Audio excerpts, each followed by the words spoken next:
I think he was taking a call. Oh, okay. Yeah.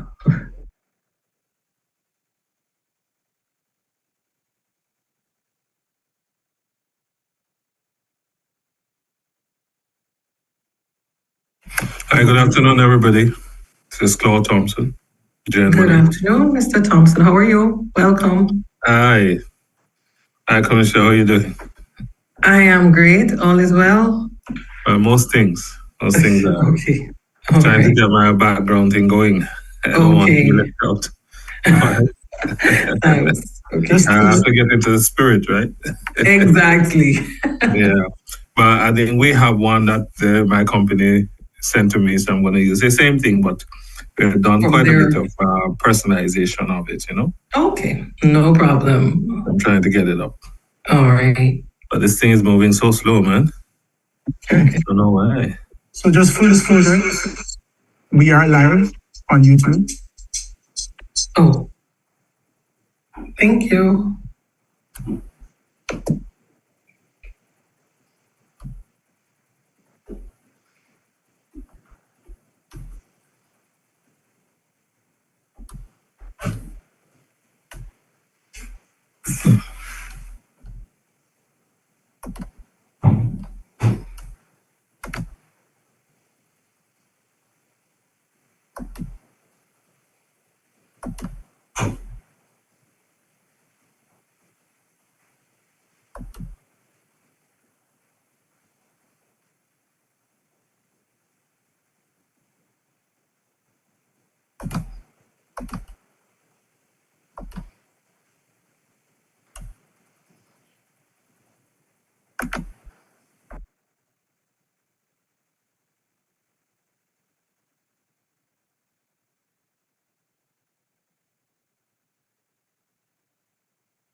Hello, good afternoon.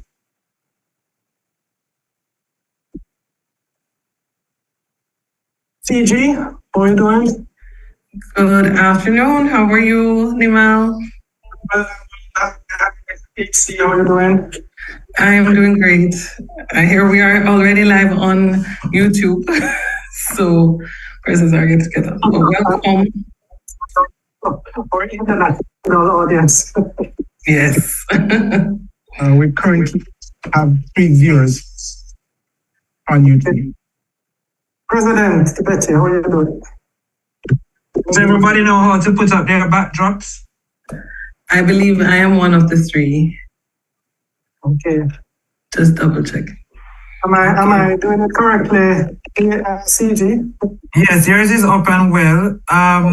Others, you should have had one that was sent to you. You can save it somewhere on the machine you're using, on your desktop or somewhere, and then point to your own photo on this grid here, hit the 3 little buttons at the top right-hand corner. It will then say, choose virtual background.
Hello, everybody hearing? CG Kurt?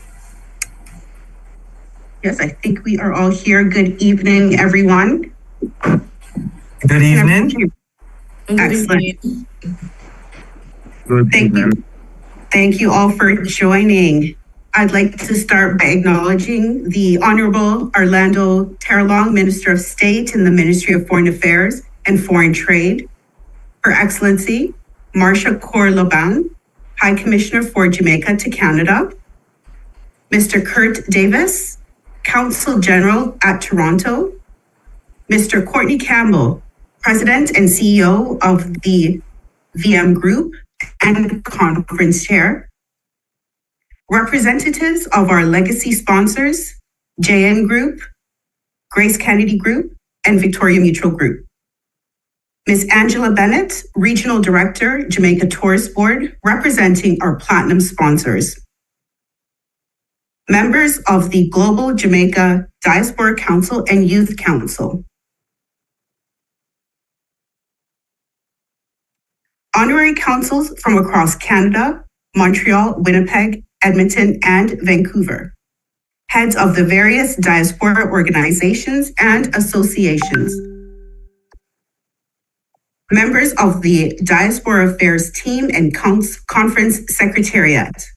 My fellow Jamaicans and friends of Jamaica, welcome to the Canadian Satellite Briefing for the 10th Biennial Jamaica Diaspora Conference.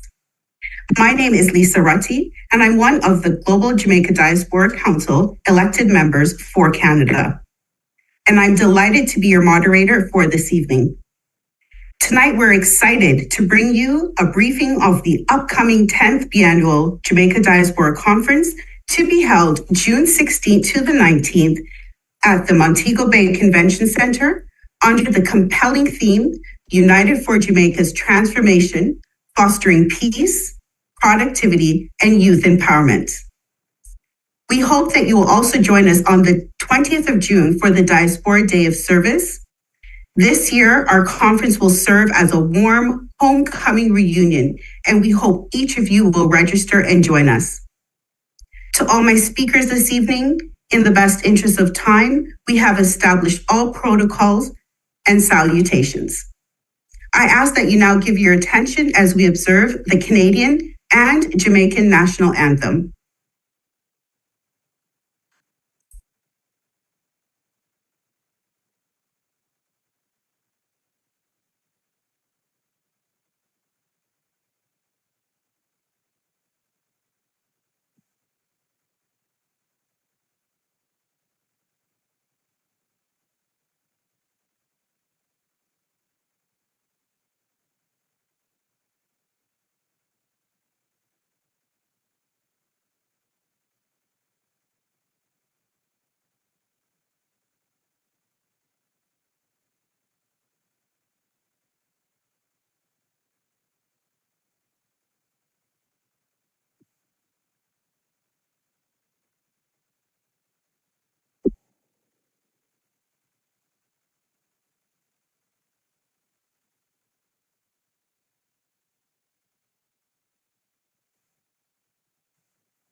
Hello, everyone. My name is Kayon Christie, and I'm a third-generation Jamaican Canadian. I moved to Jamaica in May of 2023 for my doctoral studies, and moving from Canada to Jamaica has certainly been an experience, but an experience that I would do over and over again, and an experience that I would never ever trade for the world. It has been incredibly personally fulfilling. I have learned so much about myself, about my culture, about my roots, about my background. You know, as a PhD candidate, it has been incredibly intellectually stimulating. And this experience has provided me with very unique professional development opportunities that as a young professional, I am very grateful for. And so what I would absolutely love to see is more second, third, fourth gen young professionals of the diaspora coming back home to Jamaica. The interest is already there. The desire is already there. I know this anecdotally. Our young folks of the diaspora want to come back home, want to connect back to Jamaica. The issue is they don't know the steps to take to make that dream a reality. So this is one of the major reasons why I'll actually be attending this year's Jamaica Diaspora Conference. I am looking forward to intra-generational, intergenerational, intersectoral dialogue and conversation to figure out how we can best leverage third, fourth gen young professionals of the diaspora for Jamaica's inclusive development. So I look forward to meeting other second, third, fourth gen young professionals like myself who want to connect back to Jamaica. I look forward to meeting the giants whose shoulders that we stand on in regard to Jamaica diaspora engagement work. I look forward to meeting folks who love Jamaica like I love Jamaica. And so I look forward to seeing you this June 16th to 19th at the 10th Biennial Jamaica Diaspora Conference.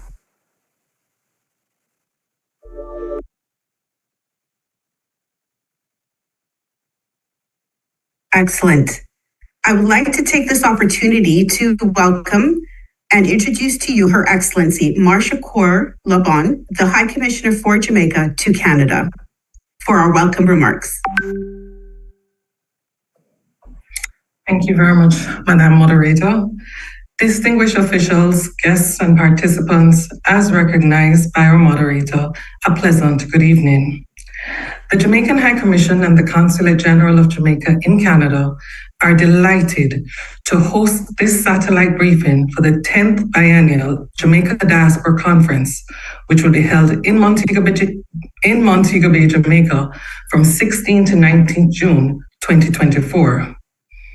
As many are aware, the formal launch of the conference was held on April 4th, and satellite briefings have been arranged across the major diaspora locations globally to allow for a more tailored and direct exchange on preparations for the conference. These satellite briefings seek to provide updates on what to expect and to answer any questions the diaspora may have as we endeavor to ensure an inclusive, constructive, and exciting diaspora homecoming celebration in June. Your inputs and participation will therefore help to shape the conference discussions and outcomes, and will also create synergies and partnerships as we unite for Jamaica's transformation, fostering peace, productivity, and youth empowerment, the theme for this year's conference. I wish to recognize and thank in this regard each and every diasporan who has taken the time to join us this evening.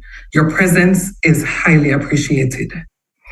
The presence of the Honorable Alando Terrelong, Minister of State with responsibility for diaspora affairs, Mr. Courtney Campbell, Conference Chair, our legacy partners, sponsors, and the members of the Global Jamaica Diaspora Council also serves to underscore the value and importance of this vital partnership. Over the decades, the Global Jamaica Diaspora, including diasporans residing across Canada, has been recognized for its unwavering commitment and patriotism to our beloved homeland. Through selfless and tireless efforts, you have provided invaluable support to the process of nation building, both in Jamaica as well as in the countries in which you now reside. For the last 20 years, the biennial conferences have provided the opportunity for diasporans to engage meaningfully with government leaders, private sector representatives, and other important stakeholders, including fellow diasporans from other regions across the globe, allowing for a more strategic and inclusive approach to strengthen, empower, and advance this critical partnership for the benefit of Jamaica and all Jamaicans, both at home and abroad. Some of the tangible outcomes realized from prior conferences include the development of a national diaspora policy, the establishment of more structured mechanisms for ongoing engagement and dialogue between the diaspora and the government in between conferences, the implementation of formal processes and structures to facilitate your support and contribution to key sectors such as health, education, and security, and the implementation of data-driven approaches to identify, track, and account for contributions received from across the continental regions. Also, we have seen the establishment of regional conferences to discuss issues that are pertinent to diasporans in their respective countries of abode. Many will recall in this regard the hosting of the regional conference held in Canada in September 2023, where Minister Alanda Terrelong and Minister Edmund Bartlett participated in person. The outcome report of that conference has informed the program for the upcoming biennial conference. These are among the many achievements realized to date, and at the upcoming conference, more information will be shared. As I close, I encourage you to listen keenly to the presentations to be made during this briefing, which will provide more insights on what is being planned and what to expect, including the logistical arrangements, conference program, social activities, and events being organized to ensure that this is a true Jamaica homecoming experience. Looking forward to seeing each and every one of you in Jamaica in June. I thank you. Thank you, High Commissioner. And what a homecoming it will be. As you mentioned in your opening remarks, we've been doing this for 20 years, it being the 10th conference. And with that, we have Mr. Courtney Campbell, the chair of the committee, who has worked tirelessly to bring us the next upcoming conference. I would like to give it to Mr. Courtney Campbell to provide us with a few words. And Mr. Courtney Campbell is the conference chair and president and CEO of VM Group. Thank you very much, Lisa, moderator. And distinguished participants already recognized by our moderator. It is a real pleasure for me to join our friends in Canada virtually as we officially launch the 10th Biennial Jamaica Diaspora Conference. As we have heard, 20 years after this conference was first held, it has grown into an increasingly important forum to facilitate meaningful cross-border engagement among Jamaicans to help realize our highest economic, social, and cultural aspirations. We celebrate the leadership of the Minister of Foreign Affairs and Foreign Trade, our Minister, Senator Kamina Johnson-Smith, the Honorable Alanda Terrelong, Minister of State, who is with us this evening and who has been providing very energetic, very committed leadership to this process. And of course, our Permanent Secretary, Ambassador Sheila Monteith, and our Undersecretary, Mrs. Bowen, our Director, Mr. Wilkes, and all our Chief Technical Director, all the other leaders of the ministry. We appreciate their leadership in this. Now, the rich potential of collaboration among a people so gifted is immeasurable. Yet it is still largely untapped. I'm therefore very pleased, as chairman of the preparatory committee, to thank and warmly welcome the sponsors who have, by supporting this initiative, signaled their commitment to collaboration and to nation building. So welcome to returning legacy partners, Grace Kennedy, JN Group, and the VM Group, whose teams I know for sure are tireless in their efforts to ensure the success of this conference.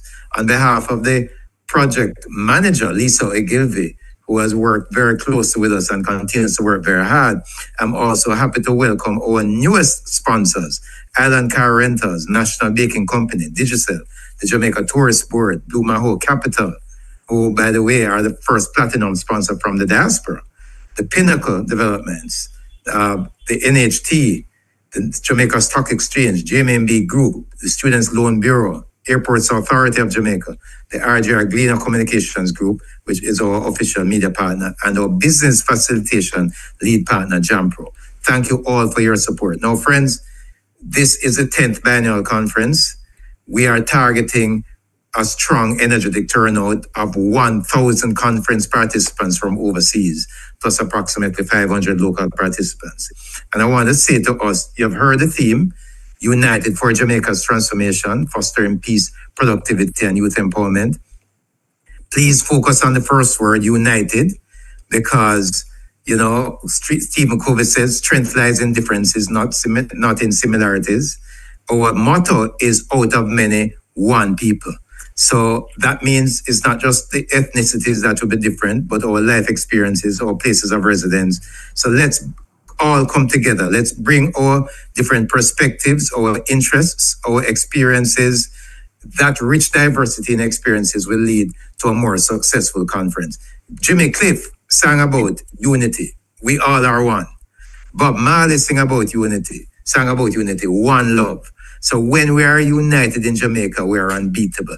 Let's not be distracted or focused on differences where we live, different perspectives. Let's come together, discuss them. Let's unite around this diaspora engagement to see how we can better integrate our overseas Jamaicans and better serve all diasporans as we build a stronger Jamaica. I had shared at the launch 10 compelling reasons. I won't go through them in detail, but just to mention, the conference will be held in Montego Bay. It will be the first in-person conference since COVID-19. We have a wonderful diaspora marketplace that's fully booked out. We have Jamaican art and craft that's available to you. We have wonderful Jamaican food cooked right here. We have properties in which you are interested. You have the opportunity to tour the island. You can rekindle your connections while here. We have a diverse and very interesting conference agenda. And of course, this is an opportunity for you to build stronger networks with other non-resident Jamaicans as well as resident Jamaicans. So please, I look forward to seeing you all in June in Montego Bay. Let's unite for Jamaica's transformation. May God bless you all. Thank you, Mr. Campbell. And yes, we are all excited. You got me excited with that. Now I would like to invite Ms. Rona Dunwell, the Global Jamaica Diaspora elected member for Canada, to give her remarks. Thank you, Moderator Lisa. Good evening, ladies and gentlemen. All protocols observed. I greet you on behalf of the Global Jamaica Diaspora Council in Canada. Canada boasts a proud legacy of service for diaspora engagement, starting with the Jamaica Diaspora Advisory Board and now the Global Jamaica Diaspora Council. And we thank all stakeholders who laid the foundation for sustaining 20 years of positive engagement. The Council is charged with the responsibility of creating opportunities to enhance collaboration between Jamaicans at home and those living overseas. And so some of you will recall that in September of 2023, the Council members in Canada partnered with Minister Terry Long and Mr. Bartlett, the High Commissioner, Mrs. Marcia Lavan, the Consul General, Mr. Kurt Davis, several Jamaican Canadian organizations in the Greater Toronto Area, Montreal, Ottawa, Calgary, Vancouver, and other cities, along with key stakeholders from coast to coast, to host a regional conference under the theme of engagement, collaboration, and action. And in January of 2024, we captured and shared with participants and Jamaicans in Canada feedback on issues that matter to you. We heard that, among other things, healthcare, investing in Jamaica, education, the future of tourism, and crime and the justice system matters to you. And in fact, we have in the works virtual community sessions that will focus on concerns for travel, accommodation, transportation, safety and security for diaspora looking to return to Jamaica, both permanently and or for short and long-term visits. So your participation was vital to the success of the conference and laid the foundation for all of us, meaning the approximately 250,000 individuals who identify as first, second, and third generation Jamaican Canadian to participate in the 10th Biennial Conference. And in the last few months, the Global Jamaica Diaspora Council has been engaged with Minister Terry Long and the team at the Ministry of Foreign Affairs and Foreign Trade in planning the 10th Biennial Diaspora Conference, making sure that your issues are forefront as we plan the agenda for this conference. So, ladies and gentlemen, we hope that you are as excited as we are about this conference. And by the end of this event, you will begin your preparations to join in the gathering of the global community for the Biennial Conference on June 16th to 19th in Montego Bay, Jamaica, where we can continue the engagement and sustain the legacy, united for Jamaica's transformation. Thank you. Thank you, Rona. And now we have a message from Bishop Glenford Duffus.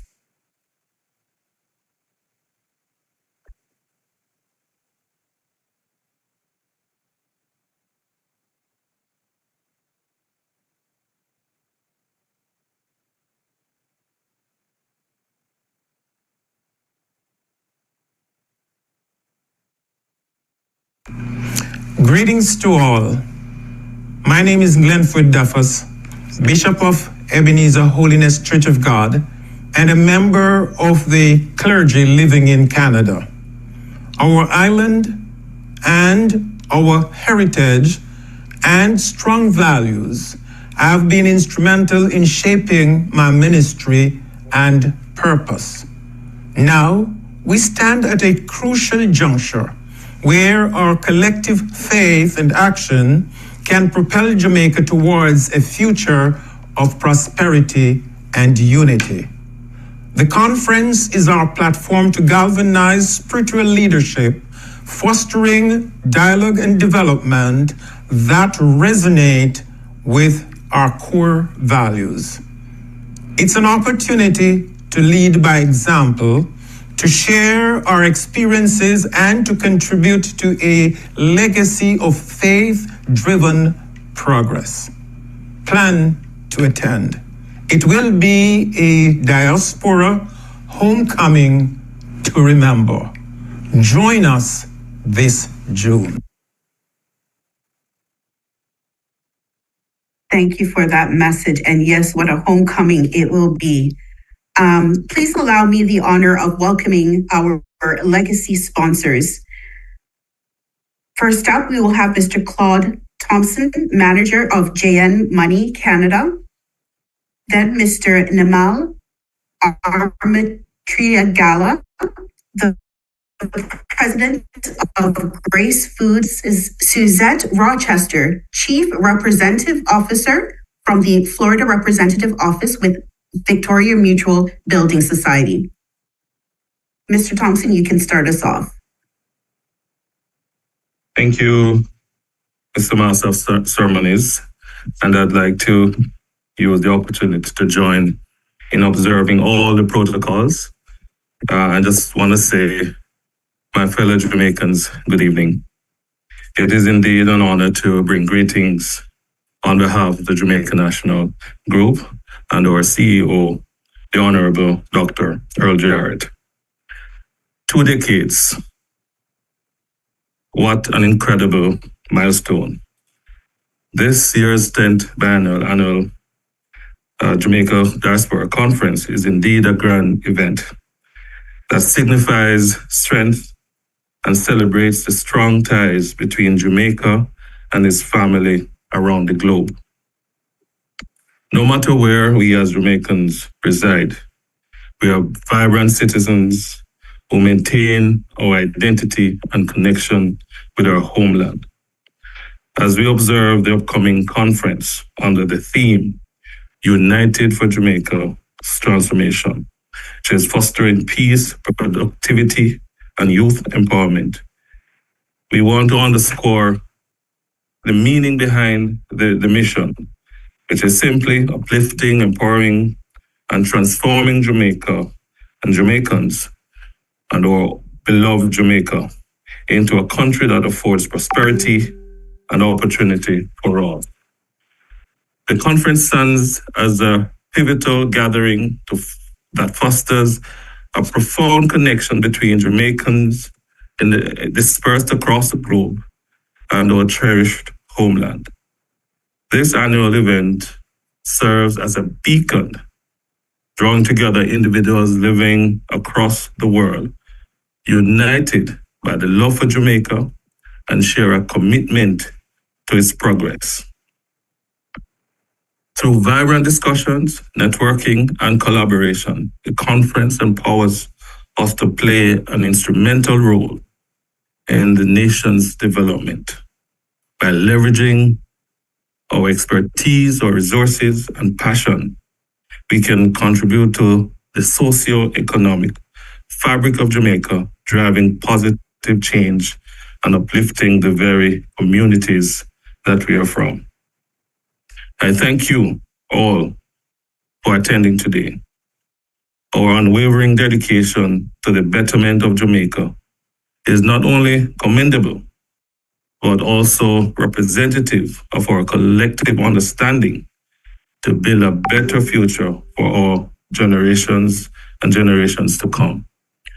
To all attendees, your presence at this meeting underscores this steadfast dedication and serves as a testament to the enduring bond between Jamaicans worldwide and our beloved homeland.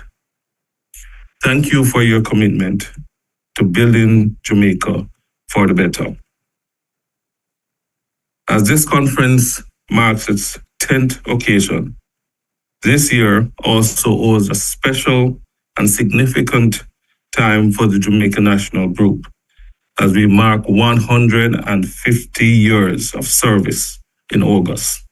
Our mission over the years, over 15 decades, though we have evolved over the years, remains the same as at its core, which is to enrich the lives of Jamaicans wherever they find themselves resident in the world, so that they can contribute vibrantly to the development of the Jamaican nation. So as we celebrate these parallel milestones, let us seize this upcoming gathering as an opportunity to forge new partnerships, share ideas and best practices, and to harness the power of collective skills and resources to effect positive change.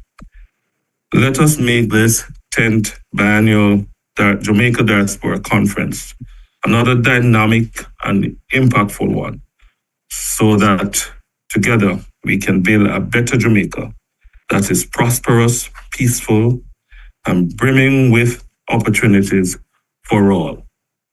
Let us roll up our sleeves and let us work together, unite in purpose, unite in passion, and indeed united in the love for Jamaica.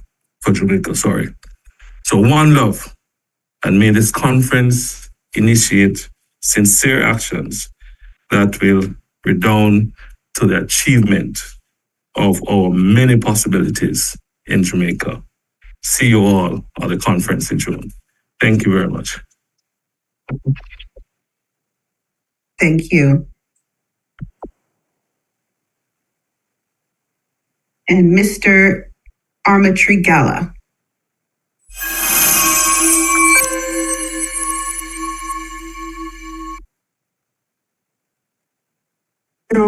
And thank you and good evening, ladies and gentlemen. It is with great pleasure that I bring special greetings from Grace Foods Canada, the Grace Kennedy Food subsidiary here in Canada, to today's virtual satellite briefing. Grace Kennedy, as you may know, has served as a proud legacy partner of the Diaspora Conference since its inception 20 years ago. As I think about this partnership, I'm reminded of a quote from Carlton Alexander, legendary former CEO of Grace Kennedy. What is good for Jamaica is good for Grace Kennedy. I therefore want to acknowledge this year's conference theme, United for Jamaica's Transformation, Fostering Peace, Productivity, and Youth Empowerment. And as a corporate entity, highlight two related areas key, in my view, to diaspora engagement. The first is a need for innovation in achieving this transformation. It will require us to think of new ways of working and collaboration to be effective. Let us ask ourselves at the end of the conference, what will we be doing differently going forward? Secondly, as our group CEO, Don Webby, mentioned at the official conference launch, and I wholeheartedly endorse this theme, there is no better time to invest in Jamaica than now. The diaspora's expertise, resources, and passion can drive transformative change. Particularly, and he highlighted two fast-growing sectors, digital innovation and agriculture. As he mentioned, GK has put its money where its mouth is, and we have continued our investment in our agro park in St. Elizabeth, where we have developed 110 acres primarily for Aki. As a company with Jamaican roots and a global reach, Grace Kennedy is fueled by the strength of the diaspora as we work to achieve our 2030 vision of being the #1 Caribbean brand in the world. Thank you to every single member of the diaspora who has supported our Grace brand here in Canada. On behalf of the Grace Foods Canada family, I would like to join my colleagues in extending a heartfelt invitation to all Jamaicans across Canada to join us in this milestone staging of the conference in June. Thank you.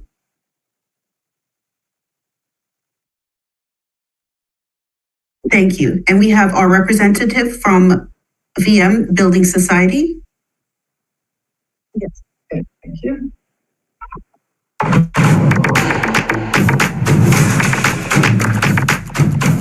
Transform your everyday. Thank you. Good evening. Hello, ladies and gentlemen. The VM Group is very pleased to return as a legacy partner for the 10th Biennial Jamaica Diaspora Conference. We are confident that all attendees and participants of this year's staging in Montego Bay will be well rewarded and that there will be tangible outcomes that will help to transform lives. It will be a powerful event when we as Jamaicans come together in June. We are a people of unlimited talents, skills, and potential. And this conference gives us an opportunity to tap into the very best of us so that we can collectively realize our greatest ambitions. As VM's Group President and CEO and conference shared recently, great thought has gone into the planning of the conference agenda to ensure that all participants will benefit. The Diaspora Marketplace offers a significant value for business owners to make transformational connections with other Jamaicans living across the world. The Jamaica Diaspora Conference is bold in ambition and wide in scope. Let us aim to make the most of this unique opportunity. Thank you to every member of the various organizing and planning committees composed of team members from the Ministry of Foreign Affairs and Foreign Trade, as well as the legacy partners, Grace Kennedy Limited, JM Group, and my own team at the VM Group. We wish to particularly highlight the VM Group's presence at the Diaspora Conference, which continues to offer a diverse range of products and services to support our attendees' financial well-being. For example, savings and home loans. Whether you're saving for a rainy day or planning to purchase your dream home, our savings and home solutions can help you to achieve your goals. Wealth creation. Building wealth requires a strategic investment and financial planning. Our wealth creation services include investment portfolio, mutual funds, and other growth-oriented options. Real estate. Investing in real estate can be a lucrative venture. Whether you're interested in residential properties, commercial spaces, or land, our real estate experts can guide you through the process. Business and corporate solutions. If you're an entrepreneur or a business owner, we offer tailored solutions to enhance your business's financial health. From business loans to cash management services, we're here to support your growth and success. Remember, financial well-being is about making informed choices and aligning your investments with your aspirations. Let's work together to achieve your financial well-being. We want to also welcome our newest sponsors who have seen the great value in this partnership and have come on with enthusiasm. We look forward to seeing our people in Montego Bay in a few weeks' time and to the rich engagement that will no doubt be had. Thank you, everyone. May God bless you all, and may God bless Jamaica, land we love. Thank you. Thank you very much, Mrs. Rochester. And yes, with talented bod. So thank you to all of our legacy sponsors, VM Building Society, JN Money Canada, and Grace Foods Canada. I would like to welcome now Miss Angela Bennett, Regional Director, Canada, with the Jamaica Tourist Board, to provide the greetings on behalf of all of our platinum sponsors. Thank you so much.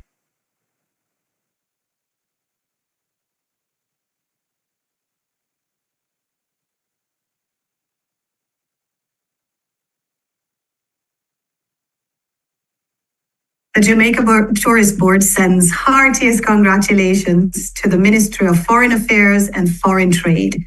I want to say good evening and all protocols observed, and to congratulate the Ministry of Foreign Affairs and Foreign Trade and its legacy partners for hosting the 10th Annual Jamaica Diaspora Conference in the tourism capital of Montego Bay.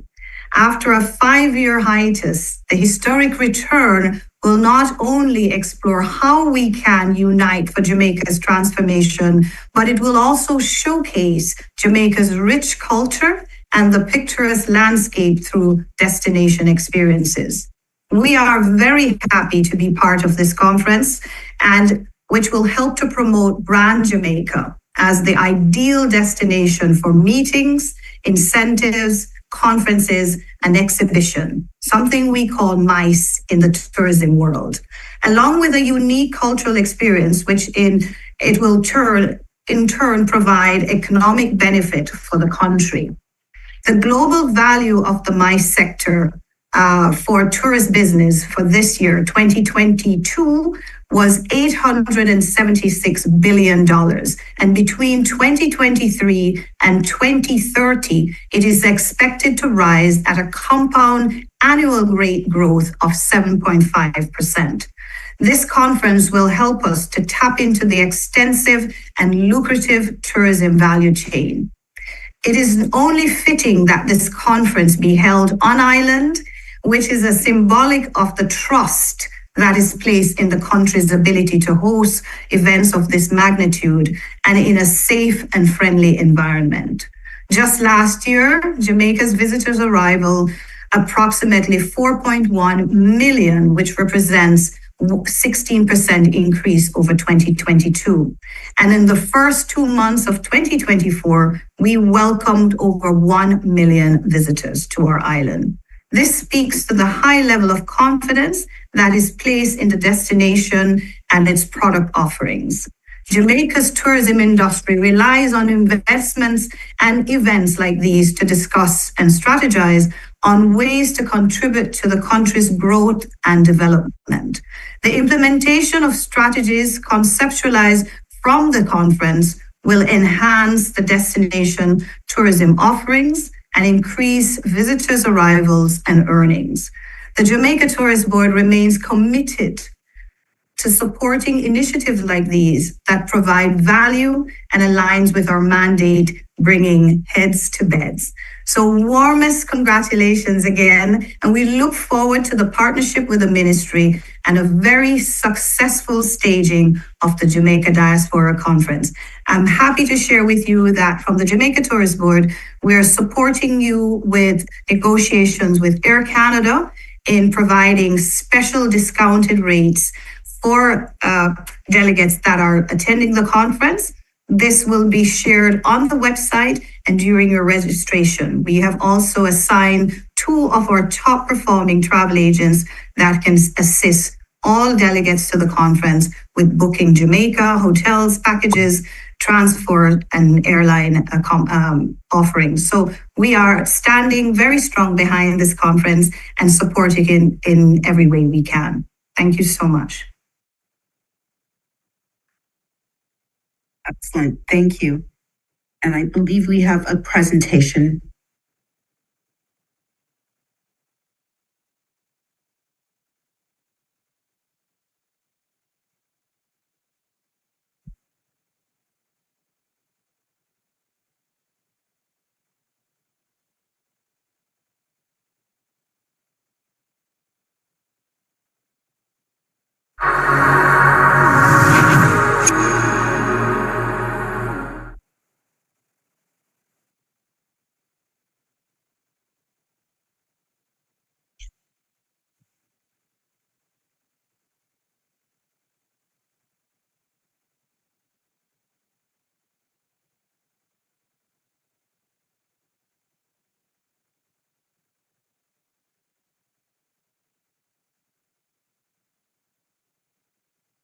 Thank you. As you can see, at the root of any successful conference is its sponsors. So please allow me a few minutes to acknowledge our sponsors of the 10th Biennial Jamaica Diaspora Conference.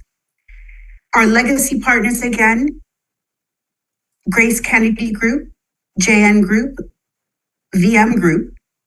Our platinum sponsors, National Bakery, Digicel, Island Car Rental, Jamaica Home Capital. Gold sponsors, Pinnacle Developments, National Housing Trust. Our bronze sponsors, Jamaica Money Market Brokers, JMMB, the Jamaica Stock Exchange, the Student Loan Bureau, venue partners, the Montego Bay Convention Centre, and hotel partners, Iberostar Hotel and Ocean 10 Hotels. Endorsed by Jamaica Umbrella Group of Churches. We thank you. Now we can have a message from the On Your Council grant.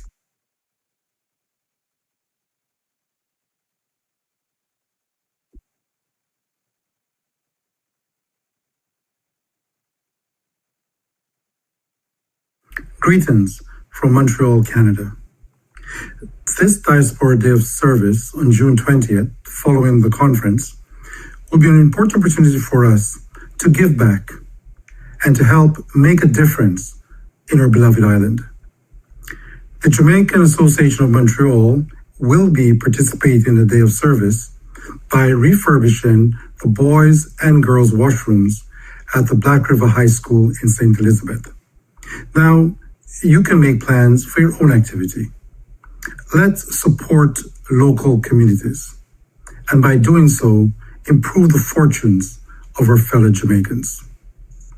Let's join in making this a homecoming to remember. Please join us in June.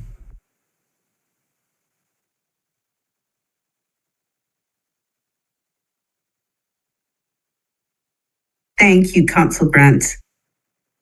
Now I'd like to take this opportunity to introduce to you Mrs. Ariel Bowen, Undersecretary for Diaspora, Counselor, and Protocol Affairs with the Ministry of Foreign Affairs and Foreign Trade. Welcome. Thank you, Madam Moderator. The Honorable Alando Terrelong MP was appointed Minister of State in the Ministry of Foreign Affairs and Foreign Trade on May 22, 2023. He is an attorney at law and a dedicated public servant with a passion for education, youth empowerment, sports, and community development.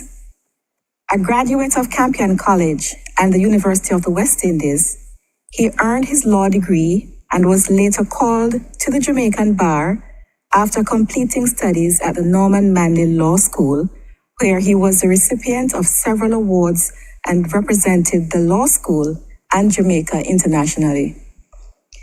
Awarded the prestigious Chevening Scholarship in 2008, he pursued a master's degree at the University of Warwick, UK, focusing on international relations, international criminal law, and international human rights. Following this, he worked in Madrid, Spain, on matters related to democracy and international peace and security. Minister Terrelong is a former diasporan who returned to Jamaica in 2010, becoming a prominent voice on social issues, contributing as a guest columnist for The Gleaner and Observer. In 2011, he became an associate tutor at the Norman Manley Law School. His dedication to nation building led him to politics, resulting in a historic win in the 2016 Jamaica general elections. He represented East Central St. Catherine, which he still does, as a Member of Parliament and has previously been appointed as Minister of State in both the Ministry of Culture, Gender, Entertainment and Sport, and the Ministry of Education, Youth and Information. Minister Terrelong is known for championing education and constantly encourages Jamaican youth, whom he refers to as young kings and queens, as tools for encouraging their empowerment. Minister, with those words of introduction, I now invite you to take the floor. Thank you so much, Madam Undersecretary. I do appreciate the very warm introduction. Distinguished ladies and gentlemen, good afternoon, good evening to you all. It certainly is my pleasure to join you at this Canada launch of the 10th Biennial Jamaica Diaspora Conference. This is in fact my third such launch for this month, having participated in similar launches in the United Kingdom 2 weeks ago and most recently in Miami, Florida last week. As you can imagine, we are sparing no efforts to commemorate this year's significant milestone, the 10th iteration of the Diaspora Conference, having started in 2004. 20 glorious years of engaging, connecting, and empowering you, the members of our diaspora. The meetings set to begin on 16th of June is but weeks away, and the stakes are high, so to put it, as we prepare the final touches to ensure a successful conference. I am pleased to be joined by representatives of the VM Group, whose CEO, Mr. Courtney Campbell, is chair of the conference for this year, alongside the other legacy partners, Grace Kennedy and the Jamaica National Group. Certainly, our legacy partners, led by Courtney, who we call CCCC, Courtney Campbell Conference Chair, have been doing a tremendous job in spreading the word of the conference and certainly getting the historic number of private sector donors on board. They have been with us from the very start, and they certainly have set a very fine example of commitment to service and what it means to have brand Jamaica in all quarters of the world. I thank you, our legacy partners, for staying the course. As I have reiterated at the other launches, we are anticipating a spectacular homecoming this year in the sunshine city of Montego Bay, where we expect no less than 1,000 of our brothers and sisters from across the world, from Asia, Africa, Latin America, and the Caribbean, to the traditional areas of residence of our people across the United States, Canada, and of course, England and Western Europe. I am heartened by the strong interest of the Canadian diaspora in the conference. Since my visit last year for the regional conference, I was assured through the engagements with community leaders and Jamaicans that our conference will be well supported by you, our family in Canada. I am therefore very pleased to be with you this evening for your launch of Conference 2024. There has indeed been a very strong support right across a great number of entities in Jamaica for our first in-person conference since the disruptions of the COVID-19 pandemic, and we look forward to welcoming you home to Jamaica, where you all belong. Against this special milestone of activities, we have been working with several partners, including members of the Global Jamaica Diaspora Council and the Jamaica Diaspora Youth Council. And I want to say a big thank you to all for having worked with us to prepare the conference theme and, of course, the scheduled list of different panels for the conference.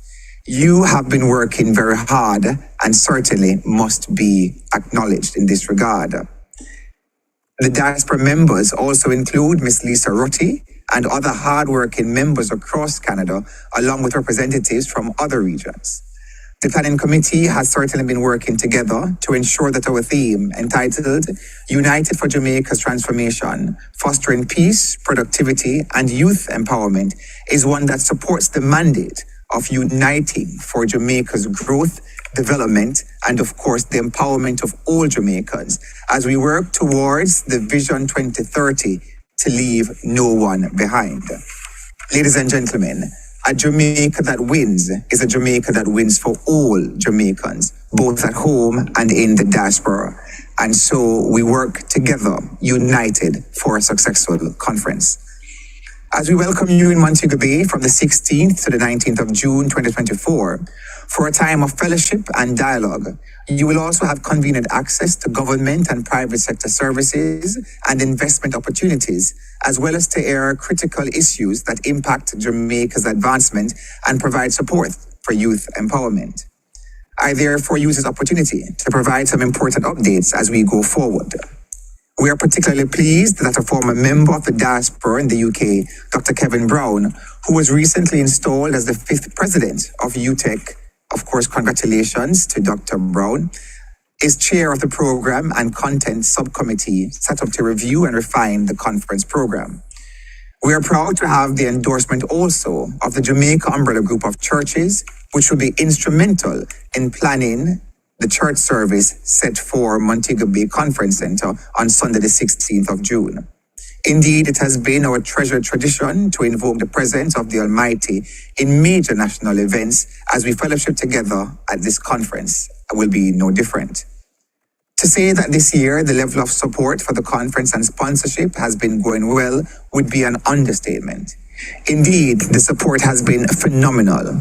We have had unprecedented sponsorships, including from the Jamaica Tourist Board, a platinum partner, who is a part of this evening's launch. In addition, a number of other platinum partners who have come forward and have been generous in providing critical financial and in-kind support. Indication of interest has also come from a number of other potential sponsors as well. Our marketplace booths have now all been taken, and we're particularly proud that for the first time, a diaspora member has become a platinum partner, and a member of the diaspora in Canada will be displaying inside the marketplace. Our online registration portal, diasporaconferenceja.eventbrite.com. I repeat, our online registration portal, diasporaconferenceja.eventbrite.com, is up and running, and our early bird reduced registration fees, which have not changed over the past two conferences, are available. You are therefore encouraged to seize the opportunity before the expiration of those fees in just 2 weeks. The Eventbrite platform through which you must register will direct you to book your hotel accommodation at either Ocean Coral Spring, Ocean Eden Bay Hotels, or at Iberia Star, who are our hotel partners. I am also advised that the Hilton Hotel is now on board in providing special hotel rates, which have been negotiated on your behalf. Also, just to indicate, as it relates to transportation, that you need not worry, as there is sufficient transportation that will be provided between the conference hotels and the convention center where the activities of the conference will take place. We continue to work towards securing special discounted airline rates, and as you just heard earlier, Air Canada is now on board. These and other discounted airline rates will be provided soon. Ladies and gentlemen, there is the saying that a prophet is not honored in his own country. But we, as a government, want to ensure that we honor our most valued members of the diaspora. You certainly have given a lifetime of work to the growth and development of Jamaica and your various communities abroad, and for this you must be honored. It is in this vein that we will also have the Governor General's Award for Excellence, and this year it will certainly be a significant feature of the conference. I mentioned earlier the remarkable support so far for the marketplace. This, along with the popular government at your service, will be available, along with a range of other goods and services that we can assure will be of interest to you. Come prepared, therefore, to receive fast-track services to renew your passports, citizenship applications for second, third, and fourth generation of Jamaicans and other eligible applicants, driver's license, etc., just to name a few of the services that will be offered inside government at your service. There will be other exciting offerings that will make your attendance at the conference worthwhile. There will also be nightly entertainment, and we are holding back on other surprises as well. We look forward to hearing from our Prime Minister, the Most Honorable Andrew Holness, who will be our conference keynote speaker, and the message that he will bring on this momentous occasion. I must indicate also that we will also be hearing from other members of government, other members of the private sector, who certainly will give us their expertise as we deliberate the way forward to building a more prosperous Jamaica. Ladies and gentlemen, Jamaica continues to grow, and we have to thank you, members of our diaspora, who by virtue of your remittances have contributed to some 14% of the GDP of Jamaica. And whilst oftentimes the members of the diaspora say that, oh, the government only looks to us for assistance and remittances and what are we doing for Jamaica and giving to Jamaica, this 10th conference affords you all an opportunity to ensure that you become not just Jamaican citizens, not just stakeholders in a growing Jamaica, but also investors in Jamaica. Over the last 8 years, Jamaica has morphed. Jamaica has transformed from not just a tourist island getaway for vacation purposes, but as a primary destination for trade and investment. As a government, we have ensured that we have stabilized the currency. We continue to boost the economic development. We continue to boost infrastructure development. We continue to boost our human capital development. And all these factors have made Jamaica the choice of trade and investment within the Western Hemisphere. So our call to action, our call for you to return home, our reinforcement of the fact that you too belong is a call for you to now invest in Jamaica and reap the rewards, reap the benefits. Oftentimes when I travel, persons ask questions such as, oh, but how comes so much people are investing in Jamaica and they not look like we? Mind you, Jamaica is out of many one people. But you will hear them say, and we can speak frankly as a family because that is what we are. You'll hear them say, but Jamaica sold out to the Chinese and them taking over everything, warm to us. Again, not true, but one of the propaganda that abounds within the space. Our debt to the Chinese, or the Chinese portion of the debt to Jamaica, is only 4%. Only 4%. But what we're saying to you, the members of the diaspora, is that now is an opportunity to come to the conference, to hear from our representatives at JAMPRO, other private sector interest groups, about the growing opportunities to invest in Jamaica. One such area of investment is orchard crops. There is growing demand for Jamaican akis, Jamaican mangoes, Jamaican breadfruit, and Jamaican pear. Come and hear the experts from JAMPRO tell you how you can let your dollars, your hard-earned Canadian dollars, and for those of us joining on from the rest of the world, how your dollars can work for you by investing in Jamaica, so that you too can say, I own a piece of Jamaica. And even though I'm living in Canada, I have great investments in Jamaica, and I'm seeing great returns. Come and hear from the VM team. Come and hear from the Jamaica national team. Come and hear from Grace Money Services. Let them tell you how they can offer key financial assistance.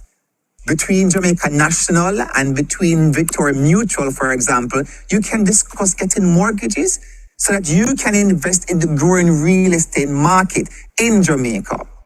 to indicate I have a client who bought a townhouse last year, a 2-bedroom apartment in Red Hills. And no, that apartment was bought for $28 million. And today, that apartment now has a value of $42 million. You're talking about 1 year later, an apartment that was bought in Red Hills at $28 million is now valued $42 million. The construction market in Jamaica is booming. We are building more homes, or we have built more homes over the last 8 years than any other government in Jamaica has built in the last 30 years. And so we want to encourage you to invest in the growing real estate market. You are Jamaicans. This is your birthright. And yes, we allow for foreign investment because we are a free and open democracy, and we believe in free trade, and we believe in free investment and so forth. And it all helps to grow the economy. But this is now your opportunity to partake in the growth and development of Jamaica. I also want to indicate that we have made great improvements in our health sector. We continue to spend billions of dollars to improve our hospitals. Hospitals, for example, the Cornwall Regional Hospital, the Kingston Public Hospital, the Spanish Town Hospital, and other hospitals across the country. We recognize that as members of the diaspora, that you want to know that when you return home to Jamaica, that you have sufficient health care here. More than 800 doctors have received permanent posts in Jamaica over the last 2 years, as opposed to the usual 1 year contract, because we want to ensure that we have sufficient medical persons here to take care of our society. A healthy society is a wealthy society. A healthy society is a more productive society.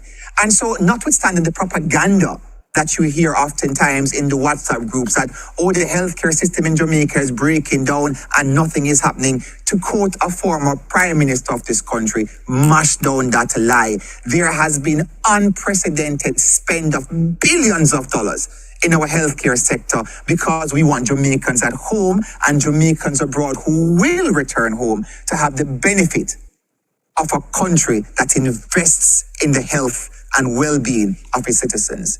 In terms of children's health, for example, we will be building a historic second children's hospital, this time in the west of the country. And so Jamaicans who live in St. James, Hanover, Westmoreland, and these parishes, they don't have to take their children all the way across the country to the Bustamante Hospital for Children, because we have secured funding to build a second children's hospital in the western end of the country. Transportation time in Jamaica has also been cut in half when one considers the investment in infrastructure with a specific interest in our highways and byways and roadways. A new project to be unleashed this year in Jamaica is what we call the Spark program. And your government, because we are the government, you, the people, the government, it is one united Jamaica. You are your government that you have elected. And together, the government has been able to save $40 billion to build more road networks across Jamaica. And this is not funds that we are going to borrow. This is funds from the surplus. As the economy grows, our debt to GDP ratio has fallen significantly. In the past, the debt to GDP ratio was as high as 100 to 125, 31, 41, 50. The debt to GDP ratio in Jamaica has now been significantly reduced for the first time in decades to 76, a ratio of 76. So for every $100 that we earn from taxes and other revenues, the tourism product, the agriculture and so forth, we now only owe 76, which affords us that surplus to build the hospitals, to fix up the schools, fix up the police stations, the fire stations and so forth. So this is a growing Jamaica. And once we continue on the same trajectory, come 2025, the debt to GDP ratio will be further reduced to 65%. 65%. absolutely remarkable work. And so agencies such as the World Bank, the IMF, and others, they have all hailed Jamaica as a transformative force in economic recovery. The Financial Times out of the UK last year quoted that in 2012, Jamaica was on the brink of economic destruction. Fast forward to 2023, 2024, they have now hailed Jamaica as an example of what it means to have a robust and resilient economy. They have also gone as far as to say that the economic and financial experts in Jamaica could go to Washington, D.C. and teach the boys and girls there a thing or two about economic growth, recovery, and lowering the debt as well. To assist us in achieving all of this, Jamaica has paid special attention to our human capital development, recognizing that if we have a skilled labor force, if we have a democratic society, a society that speaks English, and a society that is perfectly situated within the Americas, that more multinationals will want to invest in Jamaica and set up their businesses and their corporations here in Jamaica.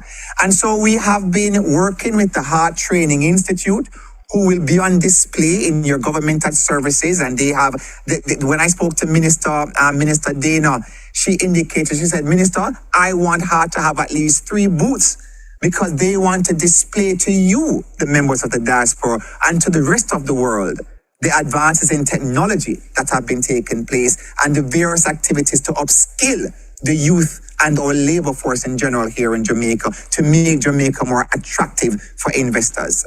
And so our youth are learning robotics, artificial intelligence, various forms of ICT, logistics, communications, and so forth. They are being trained to build and program robots in the field of agriculture. And so when we speak of technology, this is also another area which is ripe for diaspora investment. Jamaica is growing. Jamaica is on a great path, and we can build even stronger. But to do that, we must do it together. And so when you think of coming home, think of the role that you also play and continue to play in building a stronger Jamaica. And ladies and gentlemen, I also want to indicate that, from speaking on behalf of even constituents across Jamaica, they will tell you that whilst some persons are complaining that nothing is going on, they have indicated, Minister, please, when you speak to the diaspora, ensure that you indicate to them that, one, every time water gets to a community that never had water before, we all benefit. Every time light gets to a community that never had light before, we all benefit. Every time a new school is built, a new hospital is renovated, and so forth, these are benefits to all the people of Jamaica. And so in concluding, I want to indicate that together we can make this the very best of 10, the very best of the diaspora conferences that have gone before. Let us use this platform to strengthen the ties between us. Let us use this platform to promote investment, to foster collaboration, and to execute impactful philanthropic activities across Jamaica while instilling pride in our heritage and enhancing greater affinity amongst our second, third, and fourth generation of young kings and queens across Canada and the rest of the diaspora. And so I ask you to join us as a Jamaican family, to use your energy to reinvigorate the conference and your commitment to Jamaica. For all of us can play our part in enhancing the growth and development of Jamaica. To my brothers and sisters, we June 16th to 19th to Jamaica, destination trade and investment. I thank you. Thank you so much, Minister Terrelong. I tell you, when you speak, that passion just comes through. Thank you so much. I 100% agree with you. The CCCC, I love it because with this, working together for a win and a win for Jamaica, this is truly evident with all of our sponsors and the engagement from the diaspora. So we thank you. Now I want to turn it over to Miss Lisa Ann Ogilvie, who is the Principal Caribbean Events Group, and she is the Conference Project Manager. Now, Lisa has worked so tirelessly to bring you some exciting information, and I cannot wait to see what she has in store for us this evening. So over to you, Lisa.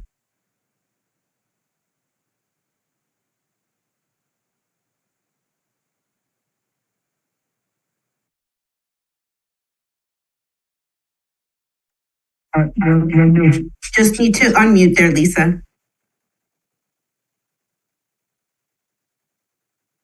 Excellent. Thank you. Thank you so much. A very pleasant good evening to all of the members of the diaspora of Canada that are gathered online. It's really a pleasure for me to be here supporting the Ministry of Foreign Affairs and Foreign Trade and the mission in Canada in sharing the picture and the plan of what we have in store for the 10th Biennial Diaspora Conference. The minister did a fantastic job framing the conference. I got so excited listening to him. I'm sure you did too. It was substantive. It was really on point. Essentially, we are inviting our members of the diaspora to come home, to have conversation, to explore opportunities, and to help with the continued transformation of Jamaica. And so I look forward to working further with the team to ensure that we deliver on the ground the logistics plan and all of the various elements of the program that will satisfy and deliver what we're speaking to. I have here a very brief presentation that I wanted to go through with you. There we go. Okay, so just by starting out, just looking at the premise for this event, there are approximately 3 million Jamaicans around the world. It has been approximated even more than what's in Jamaica. And this really substantiates the need for a diaspora conference to bring you together. The economic influence is known with remittances and our contribution to GDP, and you're all global ambassadors for Jamaica. Your influence is profound and it extends beyond sports, entertainment, and we want to ensure that we coalesce around all of these major benefits. So this year, as the minister said, we're targeting 1,000 persons from the diaspora with a major focus on our diaspora dense locations. And we just wanted to focus on what is new and different about this year. As mentioned, it's the 10th edition. It's 20 years of diaspora engagement. And we're really on the threshold of something new in terms of how Jamaica engages with our diaspora. We're also looking very closely too at how we conference, a homecoming. After 5 years of being apart, this is an invitation for us to come together again, to reconnect and really forge new paths together. And we've really looked very carefully at our target audiences, and I'm sure that you're reflected in the gathered online, our traditional attendees. We're looking at our second, third, and fourth generation diaspora, our young professionals, persons who have never been engaged with the conference, our creative community, philanthropists, our community pillars. We're inviting all our entrepreneurs. We're inviting everyone to come and be a part of the conference this year. And so, over 5 days, we'll be having a very exciting program. And this is it in a nutshell. We'll start off with our church service on Sunday, into our opening ceremony and reception, where we set the stage and contextualize the 3 days of dialogue that will follow on June 17, 18, and 19. And then on June 20, we'll have the Diaspora Day of Service.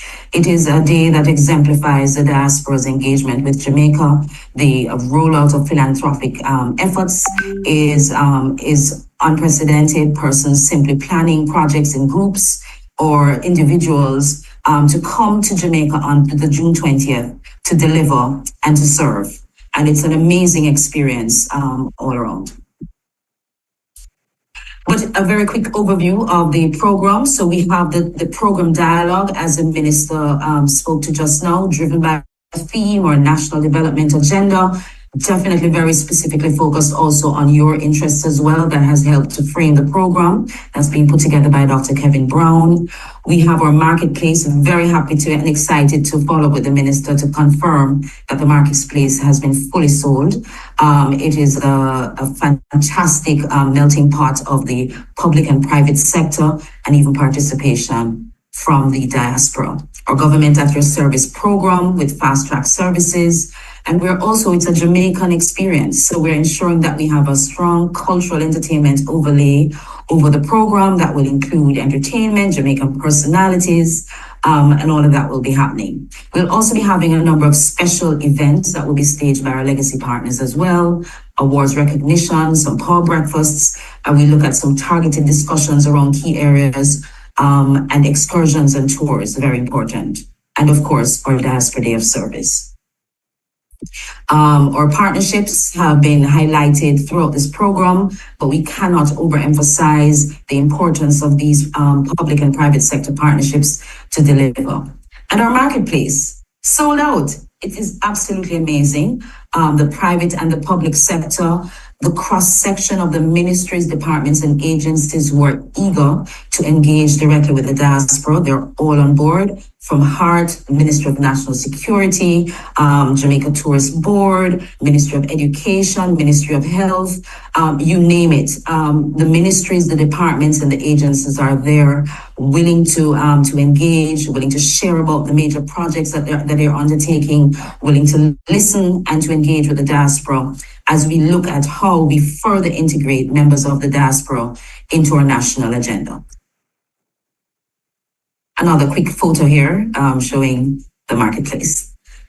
And then our government at your service. And just a little bit more about that. You want to do your passports. You want to get your NIS registration done. You want to register a business name. You want to sort out funeral expenses advances. Regrettably, should you have that to consider. Returning residence duty exemption. There's so many options that will be available to you to take up all of these public services right here at the conference over the 3 days. That is actually one of the primary reasons some persons have said why they plan to attend, to be able to take care of a lot of business over 3 days in one setting. The Diaspora Day of Service, we also spoke to that. A lot of really interesting projects are being proposed, and we're really looking forward to the other ideas that will be brought to the fore to facilitate. Our plan is to provide the support in your planning, providing linkages with various organizations that you need to be engaged with. If you're bringing things in, if you want to make contact with another organization, we're here to facilitate all of that happening.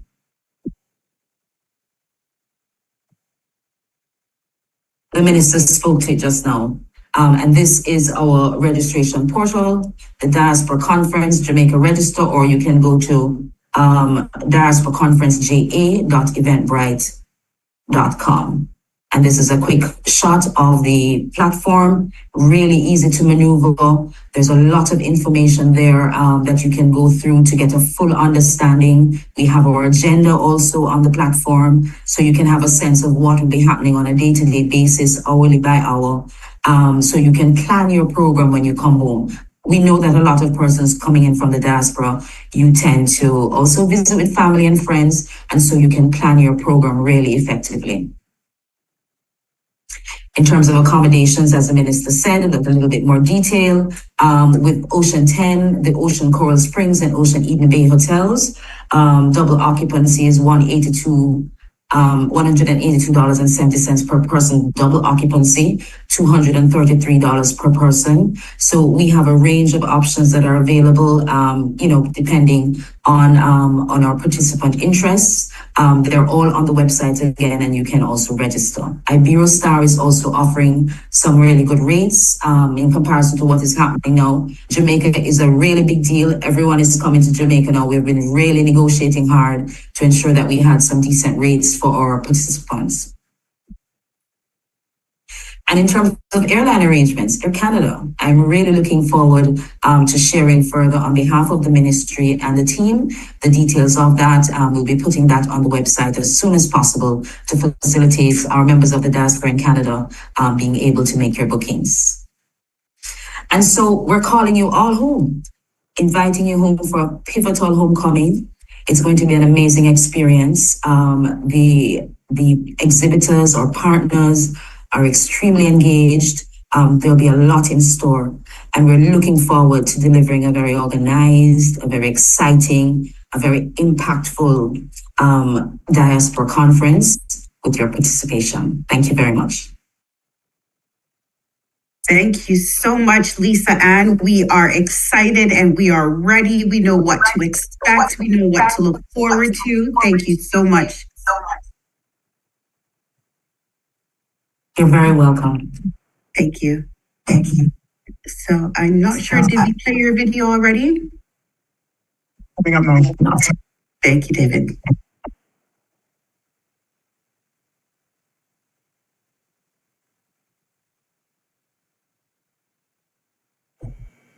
Hello, visionary Jamaican entrepreneurs. Jamaica is ripe with opportunities for us to tap into. This year, the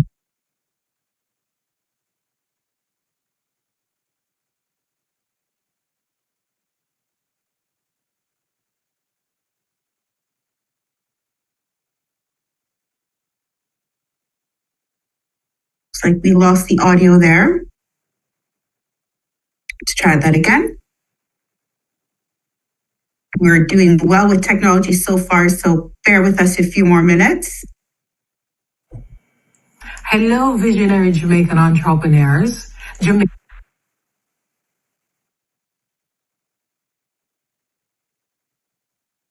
In the heart of the Caribbean, a call echoes across the globe, a call for a momentous homecoming. This June 16 to 19, join us in Montego Bay for the 10th Biennial Jamaica Diaspora Conference. Jamaica extends a warm invitation to its global family for a gathering like no other to foster dialogue, development, and cultural immersion. This first in-person forum in 5 years offers a unique opportunity to explore innovative solutions for national development and to forge strategic alliances. We will address vital topics at the intersection of Jamaica's progress and the unique experiences of its global community. This conference is more than just a meeting. It's a melting pot of ideas and action. Born from an initiative in 1993, this gathering has evolved into a powerful movement that shapes Jamaica's policies and development strategies. From promoting investments to fostering heritage pride, the conference is a testament to Jamaica's proactive approach to engaging its diaspora. While at the conference, take advantage of fast-tracked government services exclusively for attendees. Plan and execute a Diaspora Day of Service activity in a community of your choice. Reconnect with our roots, network, explore business and development opportunities, and re-establish connections, all while savoring local cuisine. Our goal is action. We're not just talking, we're planning, executing, and growing together. Join us as we write the next chapter in Jamaica's story, one of unity, innovation, and collective growth. Register now at diasporaconferenceja.eventbrite.com. Don't miss out. Our early bird special of $160 for 3 days ends May 15. The 10th Biennial Jamaica Diaspora Conference, united for Jamaica's transformation, fostering peace, productivity, and youth empowerment.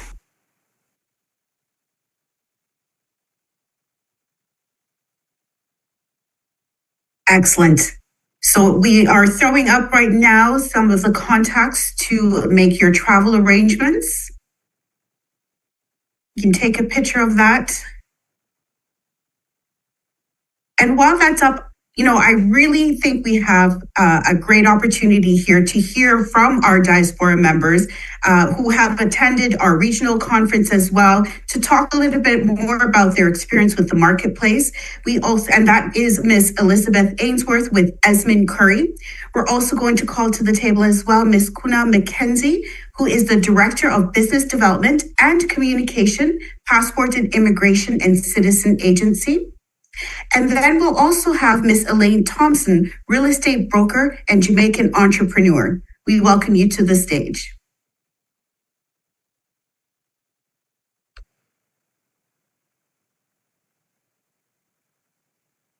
Go ahead when you're ready, Elizabeth. Thank you, Lisa. Hi, everyone. My name is Elizabeth Ainsworth, and I'm the founder of Esmond's Curry Powder, Inc.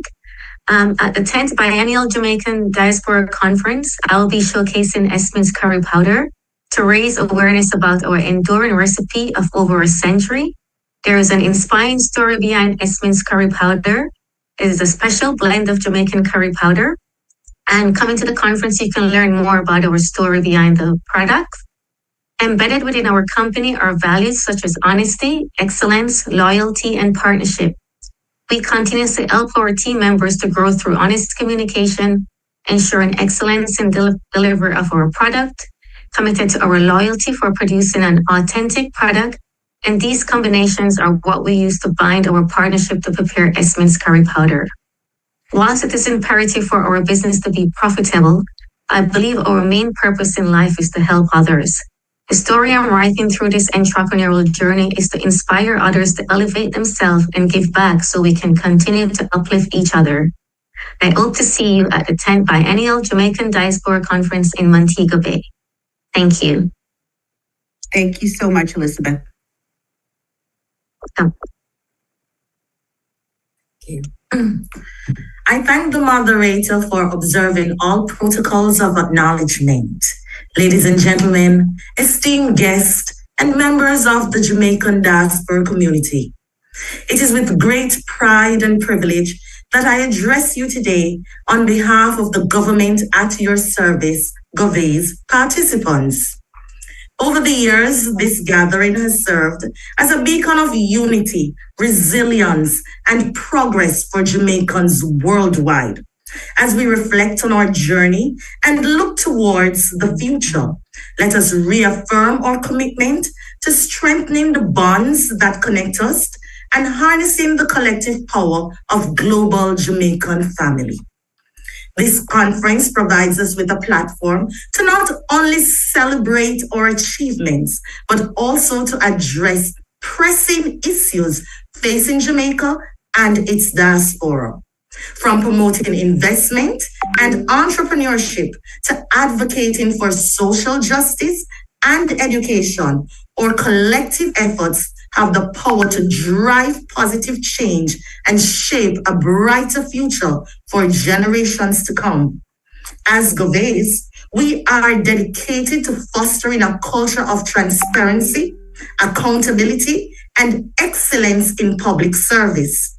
We understand the importance of listening to the needs and aspirations of our diaspora community and working together to address them effectively. The GOVAYs are committed to fostering, creating, and enabling an environment for growth and prosperity.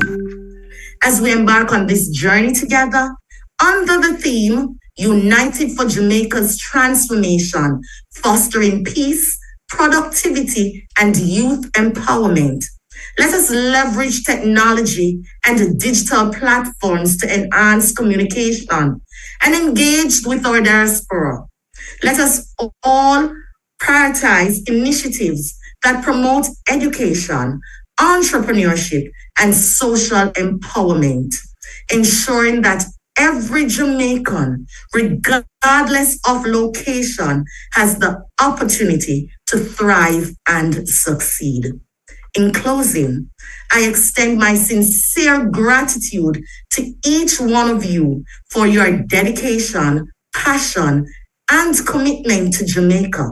Together, let us harness the power of unity, resilience, and innovation in the realization of Vision 2030, making Jamaica the place of choice to live, work, raise families, and do business. Save the date and come ready to do business with your GOVAYs in June. Thank you. Thank you. We're ready. Okay, we have a video now from Miss Elaine Thompson. Hello, visionary Jamaican entrepreneurs. Jamaica is ripe with opportunities for us to tap into. This year, the Jamaican Diaspora Conference is our playground for innovation, to create, to make valuable connections, to network, and to launch our next big venture. Let us show the world the power of the Jamaican business acumen. This June, the Jamaican Diaspora Conference will be one for the books. This June, make it a date, the Jamaican Diaspora Conference, this June.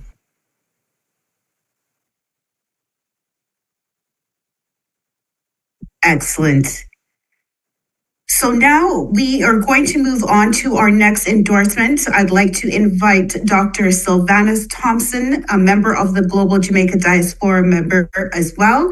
And he is going to touch on the Diaspora Day of Service. After that, we do invite Mr. Andre Flip Boss Smith, CEO of Flip Academy.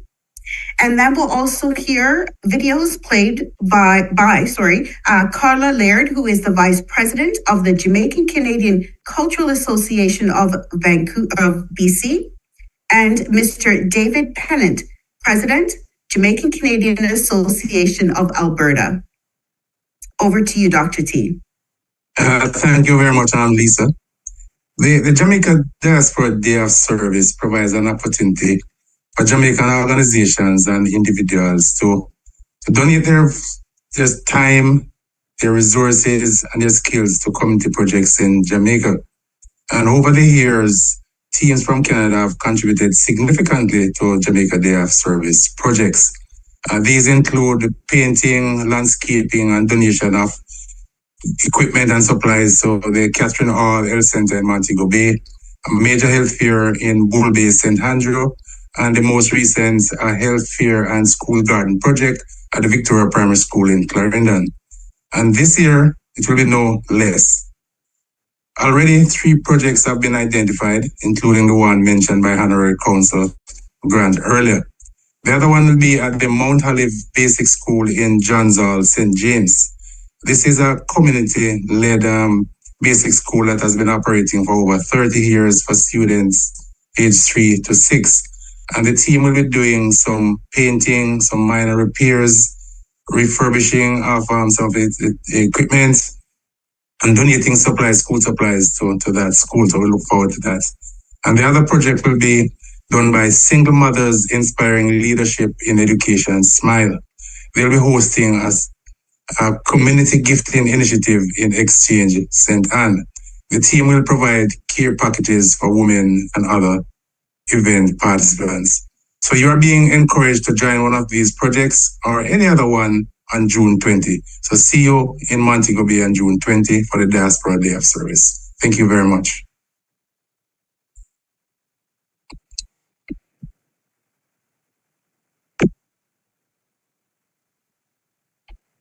All right, good evening, everyone. Thanks, Lisa, for the introduction. So my name is Andre Smith, founder of Flip and Floss. We built a revolutionary money app that uses animation and gamification to teach kids about financial literacy. And we are on a mission to help at least 1 million kids around the globe to save, invest, and break generational cycles. Actually, at the conference this year, I'm going to be speaking on a panel about technology and building up generational wealth. As someone who doesn't have a background in technology, I've successfully built an extraordinary money management app that's given me several accolades. This year alone, we've been recognized as the Entrepreneur of the Year for the Bank of Montreal Award. Finalists in that category. We've been recognized as finalists in the Meridian Big Impact Award for community impact. So we're driving changes, and that's one of the things that I want to speak to young people about is how they can get involved in tech, because tech is really the future. How anyone can get in tech, because when a lot of people think about tech and investment, they think it's so far-fetched. And as somebody with a non-technical background, my degree was in accounting, and I pivoted into technology. I want to talk to young people in the diaspora and in Jamaica about getting involved in tech. But more importantly, I want to echo some of the things that was said by members here on the panel, especially around investments. I've significantly invested in Jamaica, buying a number of real estate properties, working with a number of financial institutions, and I want to encourage people from the diaspora. The growth that Minister Terrelong spoke about, they're real. I have experienced some of those growths myself. Real estate in Jamaica is booming, and a lot of people are dead center on real estate in Canada. Right now, it's unaffordable. Jamaica presents a tremendous opportunity for anyone to get involved in real estate, the stock market. These are all things that I've encountered in my own experience. I've registered my business in Jamaica. The process is smooth. I was able to get the help when I needed, and there's a ton of opportunity. One of the things that I want to talk about is the talent, the tremendous talent that is in Jamaica.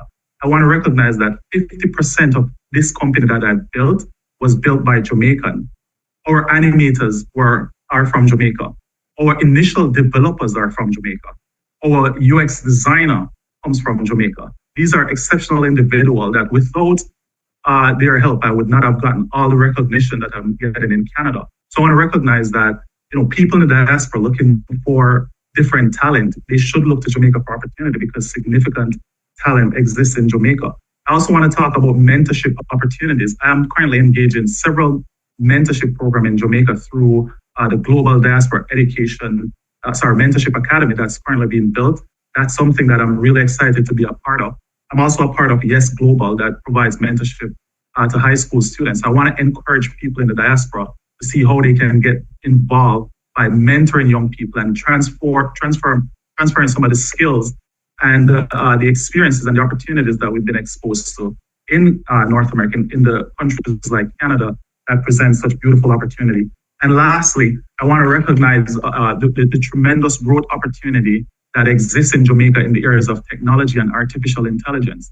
We need to bring our skill back to Jamaica to help in nation building and to help to transform. And that is why I'm so excited to be joining. This is going to be my very first conference. I've gone to many conferences in Canada and the USA, and I'm super excited to be a part of this conference. I'm looking forward to all the many conversations, and I encourage everyone in the diaspora to be a part of this conference. And big shout out to everyone who's put this together. This is a tremendous opportunity and a step in the right direction.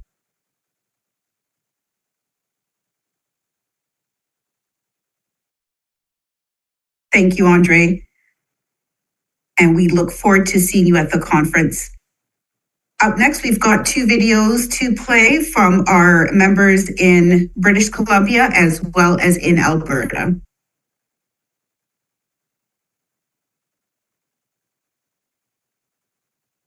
Hi everyone, my name is Carla Laird and I'm the Vice President of the Jamaican Canadian Cultural Association of BC. I'm excited to share that the next Jamaica Diaspora Conference is scheduled for June 16 to 19, and this time around, we're going home. Join us at the Montego Bay Convention Centre for what is guaranteed to be a time of powerful networking, reconnecting, professional development, cultural enrichment, and strategic planning for our home nation's future. The theme for this year's conference is United for Jamaica's Transformation, Fostering Peace, Productivity, and Youth Empowerment. Join us June 16 to 19. Participate in the conversations, put forward your own ideas, and help to build the bridge that unites Jamaicans across the globe towards a collaborative investment in our island nation. I'm going to be there. I hope I'll see you there. Take care. Hello, Diaspora family. David Pennant, President of the Jamaican Canadian Association here in Alberta, Calgary, Alberta. We are inviting you to be a participant in the June 16 to 19 10th Biennial Jamaica Diaspora Conference. You have to be here to be a part of the energy and part of the transformation that will be taking place in and around the island and in the diaspora.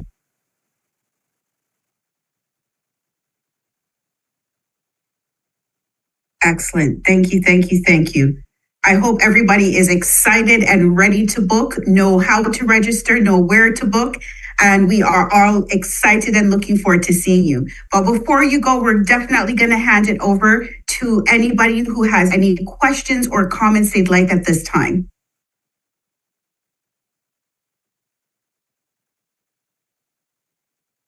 And we'll just give us a few minutes for them to carry over from the different areas that we are streaming and for them to be sent to us. And what I'll do is maybe ask a question while we feed the other ones through. and we'll send this over to the ministry if they can answer the question. What specific initiatives are being planned to enhance the economic opportunities available to Jamaicans in the Canadian diaspora in the upcoming Diaspora Conference? So what specific initiatives?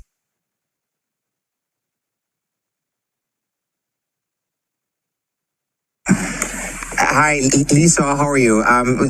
Again, we have Jampro that's going to be there.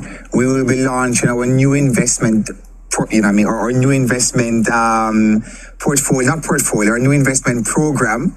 But we want to launch that at the conference. So we want to, we want to make the surprise announcement there. But ultimately, we have our investment portal to be launched. Of course, Jampro is going to be there. Of course, we have our financial teams. You're talking about investment. Our financial teams who are our legacy partners, in particular, VM and JN that deal with a lot of financing. Grace also have their money services.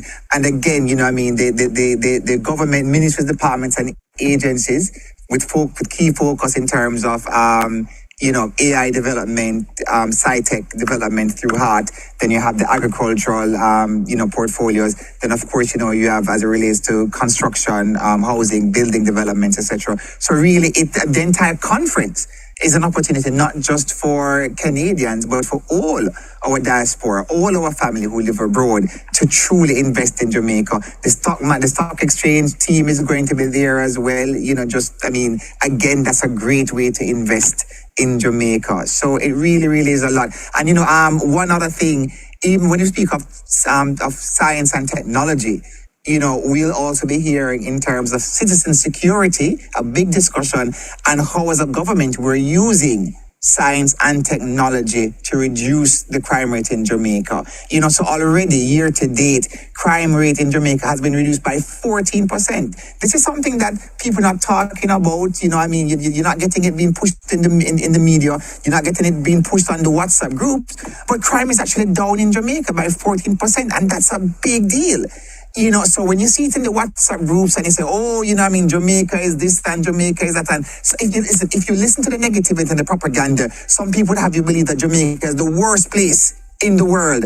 And it's not. Jamaica is your island home. It is a paradise and it is destination trade and investment. And the rest of the world is coming to Jamaica to buy homes, to do business, to invest. They are so impressed with all the progress and prosperity that is taking place in Jamaica. And we want all of you to come here to invest. So, looking forward to seeing you all. Yes, excellent. And I definitely agree when you have other countries looking to invest in Jamaica, we as the diaspora, we have to ensure that we have a piece of that rock as well for ourselves. So thank you for that, Minister. Just checking if we have any other questions. No, you have Lisa's thing and it's a message Lisa now. Tell Lisa that. Tell Lisa that we're going. Sorry, Lisa, I was just saying that if Ms. Boyle, Undersecretary, could just tell you that from what we've heard, there were no questions that came over. That was the message that was sent to us. Okay, perfect. Excellent. Okay, right. So I've got another one here prepared for you guys. You're not getting that off that easy, Minister. Lisa, remember that you sit with us on the council, Lisa, and you have direct access to us. We can speak anytime. You have me on WhatsApp as well. Absolutely. I'm mindful of the time for obviously our listeners, of those who have joined us online, mindful of the time for them. And something coming out of the London conference was the time difference. So in London, they had asked us, when we do have these virtual conferences, to be mindful of the time for those who are in different time zones as well. And, I see Mr. Wilkes here. I've had to nudge him twice because, they've been working so hard to pull all of this together and they have not been resting at all. No, but sorry, absolutely. Let's take this last question then. Yes, this last question that came in was, will there be a business incubator organization to help youth in the diaspora who would like to start or bring their ideas or startup to Jamaica? Yes, there will be. And again, we have a heavy focus as well on second, third, and fourth generation Jamaicans because, as the diaspora ages, obviously it's the next generation who will be the brand ambassadors and who will raise the Jamaican flag very, very high. So we will be speaking to them about the creative industries, how they can, get their citizenship, get the Jamaican passports, represent Jamaica in a host of different sporting activities, for example, and specifically as relates to business indicators. We can't call it Shark Tanks because the Shark Tank is a copyright issue, but certainly there will be think tanks, different breakaway sessions. UTech and Dr. Kevin Brown, they'll also be hosting some of these sessions as well to ensure that we understand in terms of youth development and the different financial programs and assistance that can be afforded as well. And again, for all things else investment, there is JAMPRO. We have our legacy partners with, billions in capital to assist as well with developmental projects. Excellent. Perfect. And then the last question that came in from Sean Forbes, do you have concession arrangements for members of the diaspora who are willing to do massive investments? Investment, yes. Off the bat, I would say they're depending on the types of investment, there are concessions depending on type of investment. And again, this is why JAMPRO is going to be there.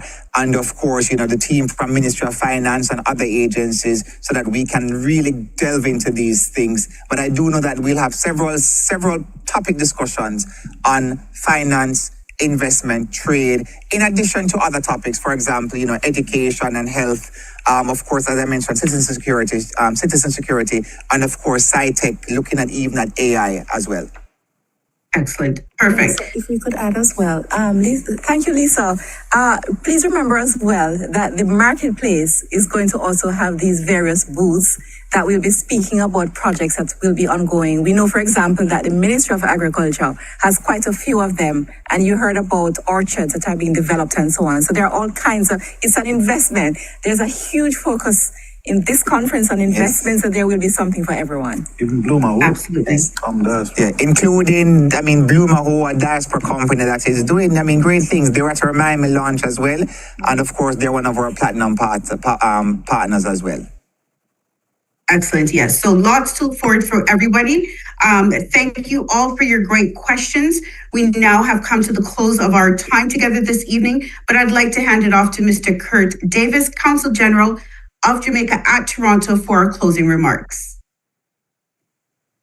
Thank you so much, Madam Moderator, and good evening to everybody, all those who are joined us this evening on our Zoom virtual launch, and as well as those many from the Jamaican diaspora right across Canada and even elsewhere in the world who would have been joining us on the various social media streaming platforms. We are so excited to have had this time to talk to you about what's going to be coming up at this phenomenal conference, which is going to be taking place. We've heard so much about the different opportunities that will be there for the diaspora to come in to share their ideas, their expertise, their information with the Jamaican partners, but also to be beneficiaries from the many great things that are going on in Jamaica, and to have all of this coming together, united for Jamaica's transformation. So I think we've heard so much this evening from all the different speakers who have been here, our various legacy partners, and I want to really just use this opportunity once again to big up and thank our legacy partners who have been with us from the very start, the GK Group,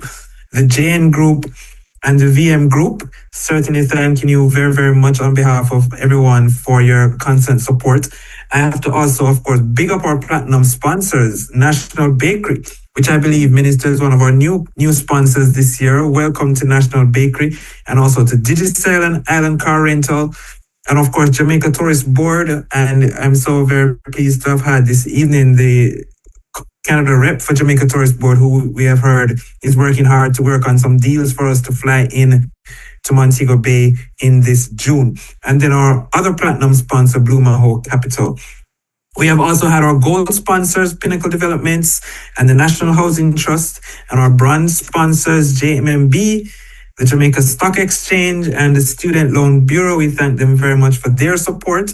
Of course, we have our venue partner, the beautiful Montego Bay Convention Centre with its state-of-the-art facilities, which we are going to be enjoying and using in June. Come on down for that. And then our hotel partners, Iberia Star and Ocean 10.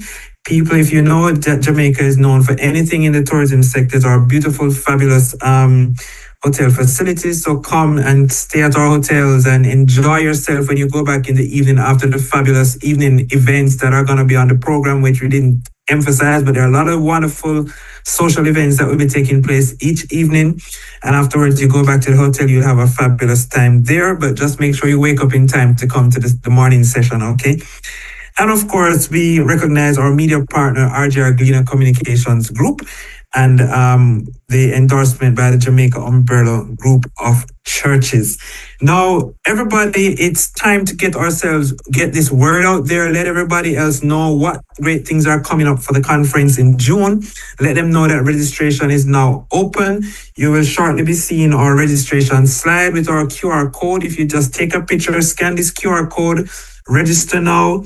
Get on board, scan the QR code, save that page on your browser when it comes up so you can enter your details, read all about the different elements of the conference, find your hotel booking, see what's going to be happening on the different days, come up with your Diaspora Day of Service activities, reach out so that you can actually be able to join together with everybody who's going to be there for this fantastic Diaspora conference.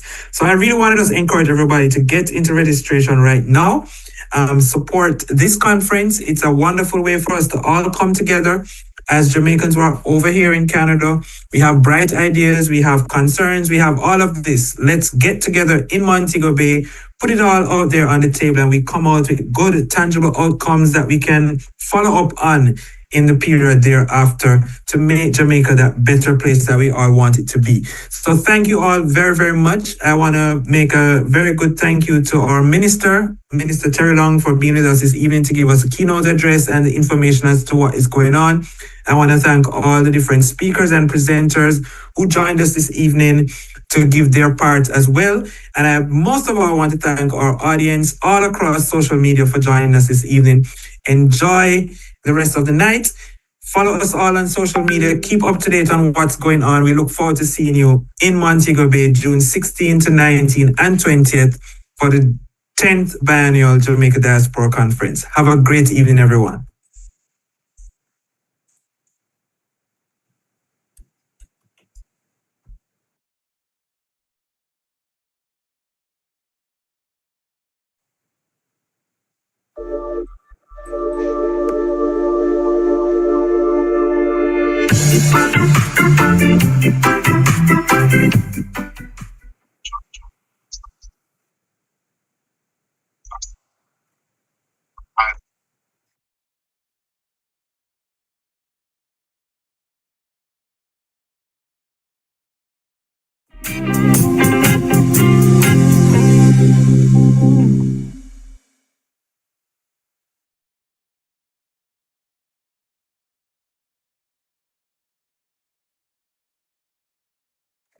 Thank you, team. Great job.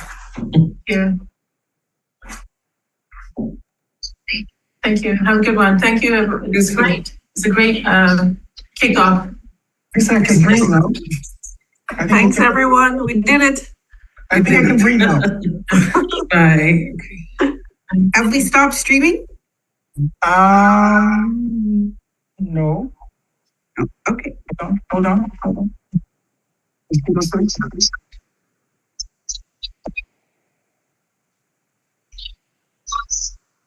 Kickoff. Thanks, everyone. We did it. I think I can breathe now. Bye.